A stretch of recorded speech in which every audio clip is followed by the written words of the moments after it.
নাম সুনীল, বয়স ৩৩, ক্যান্সার রোগে ভুগছে ৩ বছর হলো। সব হারিয়ে শেষমেশ আশ্রয় জুটেছে বন্ধু নীরুর বাড়িতে একখানা সরু কামরায়।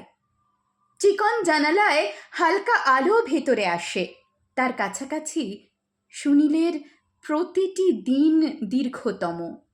ঘরের গোছানো বিছানায় নবনীতা রায়ের একখানা এলোমেলো ঢাকেশ্বরী শাড়ি পরে আছে। এই ঘরে গোপনে নবনীতা রায় আসে। তুমি কি দেখেছ তাকে, নীরু? না সুনীলবাবু, আর নবনীতা এখানে কোত্থেকে আসবে? আসে নীরু, আসে। এই যে দেখো, শাড়িটা কাঁধে নিয়ে নবনীতা রায় মাত্র নাচতে নাচতে ঢুকে গেল স্নান ঘরে। শোনো, নবনীতা রায়ের হালকা গলায় সুর বাজছে। তুমি কি সত্যি সত্যি নবনীতা রায়কে দেখছো না নীরু? না সুনীলবাবু, তুমি শান্ত হও। বাইরে আজ বৃষ্টির সম্ভাবনায় ঘন মেঘ, ভারী সন্ত্রাসী বাতাস বইছে, তাই না নীরু? হ্যাঁ সুনীলবাবু। নীরু, নবনীতা রায় আজ নিশ্চয়ই চোখে কাজল তুলেছে, কপালে বাসি টিপ, চুল মেলে বারান্দায় এসে দাঁড়িয়েছে। এবার একটু শান্ত হও সুনীলবাবু, প্লিজ। নবনীতা রায়ের শেষ স্মৃতি 1 পৃষ্ঠার ডিভোর্স পেপার। নিমাইয়ের মেম সাহেব বইয়ের ভাঁজে সযত্নে রেখেছি। পেপার আছে কি নীরু? হ্যাঁ আছে। দাও, একটুখানি ছুঁয়ে দেখি। গন্ধ নেই।